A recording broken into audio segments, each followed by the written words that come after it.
All right, Spencer Team Go. So I'm back here. So I'm back again doing a video today, and I'm happy this morning. I didn't watch the bridge press conference because I was dealing with issue stuff and my personal issues today. Anyways, so I didn't watch Matt Nagy reaction. I was working and didn't do this. So hold on. I'm just doing is watch the live reaction, guys. So I watched Matt Nagy's press conference and that's my thoughts, and I'm pretty much to explain to you why I haven't done it earlier and why I haven't done this. Like why do it now? Because I was busy. So I'm sorry, but tomorrow I'm gonna do events tomorrow. If you're into anti-feminist football fans, I'm probably talking about tomorrow. But that's a different story, different topic, and probably do a rant tomorrow. My vlogs tomorrow, but I don't much. I'm probably do venting tomorrow. So just bear with me, guys, and I'm check out the live reaction. But Matt Nag press conference. Let's see, Matt Nagy's press conference. I watch this a long time. A little over a week ago, we made the decision to go in a different direction with our head coaching position. All right. We put together an aggressive plan to interview the top candidates to bring the best. Okay. We met with 6 very qualified coaches over 5 days, and we appreciate their time and their consideration. I can tell you they each presented unique circumstances. Yeah. This decision difficult, but also very clear. Okay. We set out to find the best leader for our franchise. Yes. Okay. Period. Okay. Our research, preparation, and the interview process led us to Matt Nagy. Preparation is what allowed us to work aggressively and also with accuracy. Okay. We knew exactly what we were looking for in our head coach. Good. Fixed offense. This is about more than the quarterback. Of course, about the quarterback. It's the most important position on our team, but this is about 53 players. It's about leading a group of men. Defense too. And it's about winning in all 3 phases. Cool. We met with Matt Sunday morning in Kansas City. Damn. And the longer we dug in, the more we knew he was special and he was the right fit for us. Wow. The interview started around 8 o'clock in the morning, finished around 12:30, and it was continued with dinner later that night. Cool. We go through this process, all the research, the amount of references, and it all points you in a direction. And then you go through the interviews. And to be honest, it's a really great feeling when you meet a person and everything clicks and everything comes together. Matt's a proven leader. Hold on, whoa. Hold on. Now I'm gonna give my thoughts. Ryan Pace. Why didn't you guys hire a guy named Ryan Pace 3 years ago? Why didn't you hire John Fox? John Fox got fired. You should hire Adam Gase. Okay, Adam Gase was upcoming coach, right? Peyton Manning endorsed him. The reason why you pick John Fox because in accuracy working for him. So John Fox was defense coordinator back in 2000. So now you're in the process. Vic Fangio should have been head coach last year, 3 years ago. So Vic Fangio should have a head coaching job over John Fox 3 years ago. All right. Now you hire Man Nagy. Okay. Let's see. Sorry. He's a winner. He's good. Intelligent. He's innovative. He has strong character. That's good. A great family. Who cares about that? He shares the same passion for the game that I have. Okay. I have a tremendous amount of respect for Coach Reed. And Reed? With him being a longtime leader in our league and a successful coach. Coach Reed believes in Matt Nagy, and so do I. So I believe in the Bears. Pair with Matt and attack our plan for success together. With that, I'd like to introduce the new head coach of Chicago Bears, Matt Nagy. Okay, Matt. Big Green Bay Packers. Beat the Green Bay Packers. Any thoughts, guys? Everybody showing up today. This is truly an honor. It's special. It's a dream, and I'm still pinching myself. Everything happens really fast. That's awesome. But it means a lot to me to be here. I appreciate everybody here showing up, and I want to get started here, like most, just thanking some people. And I'll end up missing some people by accident, but I'll definitely see those and know who they are, and I'll reach out to you, down the road here. But before I get started here, I'd like to thank the McCaskey family. Fuck no. Ryan, Shit. Fuck McCaskey. Believing in me, providing me the opportunity to become the 16th head coach of Bell's founding franchise, the Chicago Bears. That Bears. That feels good. That feels real good. I'd like to thank Clark Hunt, the entire Hunt family, along with Mark Donovan, Ted Cruz, and the rest of the Chiefs Kingdom for giving me giving my family and I 5 wonderful years that we'll always cherish. They make it feel like it's the home of the Chiefs in Arrowhead, and I appreciate that and had a great time there. Thank you. I give a thanks to Jeffrey Lurie, Howie Roseman, and the Philadelphia Eagles organization for giving a 29-year-old washed-up Arena League player a chance to be a part of the National Football League, which is always my goal. I didn't do it as a player, but I'm doing it as a coach. We all have our roots, and I want to thank everyone back home in the small town of Manheim, Pennsylvania, in Lancaster County for always supporting me. Go Barons. Got to tell this story because it's just too special to not tell. As I showed up for my interview with Mr. McCaskey, he approaches me coming out of the car, and I know you're from Lancaster, and asked me if I knew about McCaskey High, which is in our division in high school. And he said my great-grandfather started that school. And I said, man, my heart told me I didn't say it to him, this is meant to be. I also want to thank my high school head coach, Mike Williams, the rest of our staff, and all my teammates I grew up with. Wouldn't be here without you guys. The late Tubby Raymond, who just passed a few months ago. My offensive coordinator, Ted Kemsky, and the recruiting coordinator, Greg Perry, who was always there in my corner. I want to thank you for being one of 2 schools that offered me a scholarship to play Division I AA football and believing in me, as well as the rest of my Blue Hen teammates. I cherish every moment there. The Arena League, what a fun time. All my coaches, my teammates, small fraternity of guys, some of us here now in the league, really neat. And then, of course, all the Eagles, Chiefs, coaches, and players. I could go on and on and on. I'd be remiss if I left out the quarterback rooms that I was a part of in Philadelphia and in Kansas City. Reaction. And then my guy, Alex Smith. He was special to me. We built a great relationship. That's good. Me grow as a coach, as a person, as a leader, and I just want to. Are you ready to Alex Smith?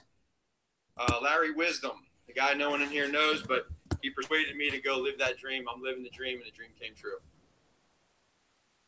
My partner, 5 years together, my partner in crime. He every day just telling stories and being there for me, being there with me. He was good, decent. He's a special. He has a special place in my heart, and I just thank him from the bottom of my heart. Coach Reed, the best. Words don't do it justice. He's my guy. I want to be a better coach for sure. I learned how to be a better person, a better man, and that's what, all in all, that's what this is all about. Just being a better person, better man, and you'll be a better coach because of that. So, Coach Reed, thank you. And then, last but not least, before I get to my family, Brett Veach, out of sight, out of mind. That's all I'll say. I'll leave it at that. We had our talk the last couple of days. He supports me. I love you. Thank you. Family, extended family back in Pennsylvania, New Jersey, the Northeast. Love everybody back there. I appreciate it. Fred and Sandy, Freddie and Danny. The rest of our family, my grandmother, who's one of the strongest women that I know, along with my mother, Gail, and her husband, Jim Stouch. And then my father, who's been a big part of my life, Bill Nagy. Appreciate everything. Thanks for raising me the right way, doing things the right way. And then, of course, last but not least, these guys right here. I thought I was going to get real emotional up here, but you know what? I'm happy. I'm proud of you guys. This is why we do what we do. I love y'all, right? Go Bears. Is it the Bears? Right? The Bears. The Bears? All right, good. I love you guys. And then to my beautiful wife. She's my rock. This is why I'm here. This right here is why we do it. Love you. So with that, I'll open to questions. That's it? Any plans? That's set? This obviously moved very fast. Can you take us through Saturday night through yesterday morning? All right, let's talk about what happened. That this was the right thing to do. Obviously, Saturday night was a very difficult night. Was numb for a lot of the night for so many different reasons, and that was just collectively for us working so hard to get to where we got to, and then to lose the way we did was difficult. But you have the family support, on the drive home, to pump you up deal and keep you going, because you have one of the biggest days of your life coming up the next morning. So lots of support from family, friends, and from immediate family. Support from, just to show you how this organization here works and what meant the world to me. Before I even got into that interview, I get a text message from my agent telling me they respect the loss, and they respect your feelings, and they want to, if you need to move it back, or you need some time to get over that, you do it. And that meant the world to me. And instead, we went even earlier. I wanted to go earlier because of that. So that's where it all started. That was a good feeling. Cool. The process for the situation now is what you're going to do in terms of a defense, an offensive scheme. Do you want to run a 3? Keep the guy, man. What are you bringing, and what was that? Yeah, that's a good question, because that's a big part of it. And so we all are aware of that situation, and that's a very important hire for me. A lot of things that go into that decision, and Vic and I have talked. We understand that. We understand the situation, but that's something that we're going to attack here after we get going here with today. We're going to attack that full steam ahead, and we're going to make a clear decision on what's best for Vic and what's best for this organization. There's a lot of reports that when Mitchell Trubisky was in the draft, that you were very high on him.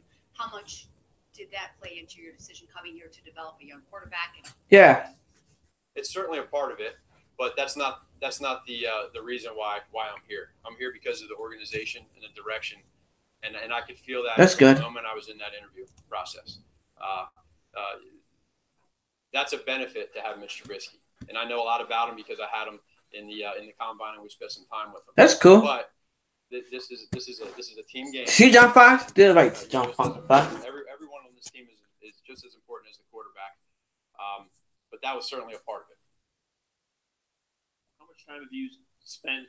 I don't know how much time you've had to look at what Mitch was able to do this season, and kind of how his strengths and weaknesses might fit into your style offense. Right. So it was difficult, just because all year long there wasn't much of that going on, unless it was against the defense that we were playing that week. So if we're playing the Saints and he's on offense, then I would watch that. I would notice that. But for the most part, for instance, one of the games was the Vikings. I got to watch that, but I really started hammering it out once our season ended. You try to get some tape in, but that's one of my main objectives is once everything starts slowing down and we get through this, we're gonna Ryan and I will really get after it, and we'll give opinions to each other and really focus in on that part of the game. All right, focus part of the game, right? And you plan on calling plays yourself. Yes.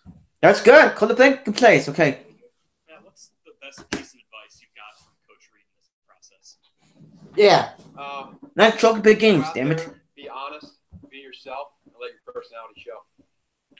Cool. Yeah, They let us do shit in the fucking Reed. What gives you the confidence that you're ready to do it right now? Well, I've always considered myself a leader of men, and I Cool. have command. I feel like Lewisman type coach. in the room. So you never really know exactly how it's going to go until you do it. I never knew how being an offensive coordinator was going to go until I did it. I never knew how being a quarterback coach was going to go until I did it. So this will be a new opportunity to me, and it'll be a challenge. But I'll learn, and there'll be ups and downs, and I'll be able to understand where those are at. I'll have Ryan there in my corner to say, hey, Matt, listen, maybe we look at it this way or that way, but I'm going to grow. And that's You're one, you're two. Cool. Of being in this position right now. Getting you two, folks. and what about this job excited you the most? And John Fox is still fucked up with that experience coaching. Yeah, the direction of this team and this organization, you see it, you feel it. There's a want there to be great, and so one of the things that I noticed right away off the bat with Ryan is understanding how easy it's going to be for us to have a partnership. It's going to be strong. I told him, I said, I got you, you know, and this is something here that we're going to do together. No egos involved, right? I'm going to help you. Cool. Any questions you have, you do the same to me. You criticize me, I'll criticize you. We may agree to disagree, but guess what? We're going to do it to benefit the team. And awesome. In the end, we'll be able to look each other in the eyes, respect each other. Get better monster, damn it. Things, you know, we'll make good things happen. I know the Chiefs ran a 3-4 defense as well. Mm-hmm. Even if Vic doesn't stay, will you still run a version of the 3-4? Again, that's something that we're really going to start hammering away here. We don't know that just yet. It is a valid question because there's benefits to both. Now, one thing to keep in mind is everyone keeps talking about the 3-4 and the 4-3, but 60% of the game is played in sub defense with an even front. So, you know, it sounds good, but a lot of times if you go back and you study tape, you see that the even front that you get, and there's teams now that we're playing where they don't play anything but sub defense, and they have a nickel in the whole game. So you want to be careful of putting too much emphasis on that. I do understand that it affects some of the guys that you draft in different positions, but we'll evaluate that. Yeah, hi Matt. You talked about feeling dazed after the loss Saturday night. How do you then make such an important life decision within a 24-hour span, and how do you get yourself in the right mindset to even consider? Well, for me, it's okay to feel disappointed and numb. That's okay. That's natural. We put in so many hours to try to go win that football game, and it didn't happen. So to feel hurt and at a loss is okay. But when you wake up in the morning, it's a new day. The sun comes up. These guys have given me an opportunity to give my best and to show them who I am. And I refused. I worked too hard to let them down. Good, bad, or indifferent. If it didn't happen, it didn't happen. But it did happen, and we connected, and it was a really good thing. Matt, can you give an example of a situation where you failed or had something not work out, made an adjustment, and then saw a benefit of it? Yeah, a lot of times that can happen with in regards to failure. It could be where you're in a game, somebody gets hurt. You know, heck, we had it happen with in our last game with Kelsey getting hurt. You know, and wow, that's a struggle. So what you need to do is you need to try to adjust as best as you can. Now, unfortunately, in this past game, we didn't make that happen, but you learn from that and you understand. That's good. John Fox adjust shit. Fucking John Fox. You know that could happen, and you got to prepare for it. Thank you. Mm-hmm. If Andy Reid hadn't handed you the play calling duties last 5 games of the season, do you think you'd be standing here? I don't know. You might have to ask all the general managers. Not sure. There you go. Right here in the middle. In your estimation, what are some of the pillars of a productive and successful coach-quarterback relationship? Trust, number one. He has to trust the quarterback coach, and the quarterback coach has to trust him. That goes with the system and the philosophy. Honesty. You got to be able to be honest. If he's doing something wrong or how he can get better. The coach needs to understand when he's not teaching something the right way. If he sees something wrong, he's got to be able to admit his mistakes. And then the other part would be, and sometimes this gets neglected, but needs to be, is the over communication. So that's all kind of a part of the honesty and trust, but you got to communicate. And when you fail to communicate, there's gray area. And when that's good. Area, goodbye. Good job. Tell to me now. I like it. How did I? Well, it was a great experience for me in several ways. The preparation part, you don't know what to expect. So following up during the week, you know, you can kind of prepare and you might change your call sheet versus what Coach Reid had when he did it, where it's more of a memorization of what's he going to call and try to get that to get into the quarterback. Cool. But the biggest part is trying to prepare for, okay, when you call a 2nd and 10 play, you got to be down, being ready for either 3rd and 10, you know, 2nd and 4, etc. So your mind's always going. Whereas when you're not doing that and you're just relaying plays in, you just need to hear what the 3rd down play is. So I felt like each and every week I became more and more comfortable with it. I ended up I felt like getting into a rhythm at times of when to call certain runs and how to do my call sheet on a Thursday, Friday night. And I grew from it. How would you say your playing career and all you went through and that influences you as a coach? I'm sorry? How would you say your playing career has influenced you as a coach? Yeah, heavily, a lot. My playing career has a lot of experience. For me, being in high school and you know, football was my sport. I wanted to be able to make it and be that D1 player that goes on and plays at, you know, Alabama, Syracuse, wherever, and that didn't happen. So that was kind of, I had a chip on my shoulder for that.